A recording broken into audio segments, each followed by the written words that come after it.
اللہ الرحمن الرحیم۔ معزز ناظرین، حاضر خدمت ہوں ایک نئے پیغام کے ساتھ۔ خلیفہ عبد الملک بن مروان جو بنو امیہ کا ایک نہایت متقی، پرہیزگار اور ایک مدبر قسم کا وہ ایک بادشاہ تھا، ایک بار خلیفہ عبد الملک بن مروان ممبر پر خطبہ دے رہا تھا۔ نہایت فصیح و بلیغ خطبہ دیتے دیتے درمیان میں خلیفہ رک گیا، اور رکنے کے بعد خلیفہ عبد الملک وہیں پر رونے لگ گیا۔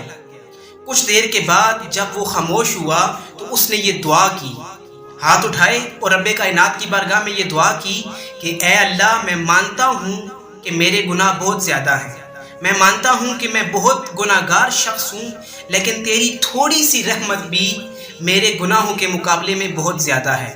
اے اللہ، مجھ پر اپنی تھوڑی سی وہ رحمت فرما دے، کیونکہ تیری تھوڑی سی رحمت بھی میرے بہت سارے گناہوں کو مٹا دینے کے لیے کافی ہے۔ جب خلیفہ عبد الملک کا یہ واقعہ اور یہ بات اس زمانے کے ایک بہت بڑے اللہ کے ولی اور ایک تابعی جن کا نام حضرت حسن بصری رضی اللہ تعالی عنہ تھا، جب آپ کے پاس یہ واقعہ پہنچا تو آپ نے ارشاد فرمایا کہ اگر کوئی کلام سونے سے لکھا جاتا تو خدا کی قسم عبد الملک کا یہ کلام اور یہ دعا سونے سے لکھے جانے کے قابل ہے، یہ اس قابل ہے کہ اسے سونے سے لکھ لیا جائے۔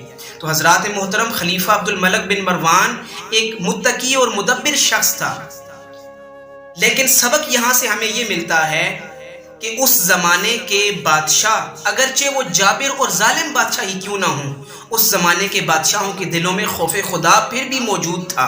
کسی نہ کسی موڑ پر ان کا وہ جذبہ پھٹ پڑتا تھا اور وہ رب کائنات کی بارگاہ میں توبہ استغفار کرنے لگ جاتے، رونے لگ جاتے۔ لیکن حضرات محترم، افسوس کا مقام یہ ہے کہ دور حاضر میں عام لوگ تو عام لوگ، دیندار لوگوں کی بے حسی کا بھی یہ عالم ہے کہ ان کے اندر خوف خدا موجود نہیں۔ ہماری نمازیں ہمارے دلوں میں خوف خدا پیدا نہ کر سکیں، رب کائنات کا ذکر ہمارے سینوں کو چھلنی نہ کر سکا، ہمارا ایمان ہمیں اس قابل نہ بنا سکا کہ ہم رب کائنات کی بارگاہ میں کھڑے ہو سکے۔ تو پھر قرآن مجید نے جو فرمایا تھا وہ ہمارے اوپر سچ ثابت ہوتا ہے کہ فَهِيَ كَالْحِجَارَةِ أَوْ أَشَدُّ قَسْوَةً۔ قرآن مجید میں ارشاد فرمایا رب کائنات نے کہ ثُمَّ قَسَتْ قُلُوبُكُمْ، کہ تمہارے دل سخت ہو گئے۔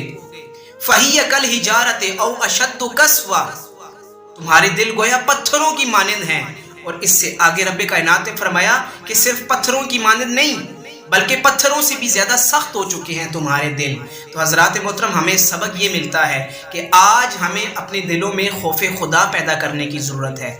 ضرورت اس امر کی ہے کہ ہم اپنے تمام معاملات میں، زندگی کے ہر موڑ پر ہم خوف خدا کو اپنا مطمع نظر بنا لیں، کیونکہ اگر ہمارا مطمع نظر خوف خدا بن گیا تو حضرات محترم، خدا کی قسم ہمارے تمام اعمال درست ہو جائیں گے، ہم صراط مستقیم پر آ جائیں گے۔ ہم کوئی بھی برا کام کرنے لگیں گے تو فوراً خوف خدا ہمارے سامنے آ جائے گا، ہمارا ضمیر ہمیں ملامت کرے گا، اور انشاءاللہ العزیز ہم ان برے کاموں سے بچ جائیں گے۔ یہ تھا حضرات محترم آج کا سبق۔ ملتے ہیں اگلی ویڈیو میں ایک اور ریئل لائف ایگزامپل کے ساتھ اور لائف چینجنگ سبق کے ساتھ۔ تب تک کے لیے مجھے دیجیے اجازت۔ اللہ آپ کا حامی و ناصر ہو۔ والسلام۔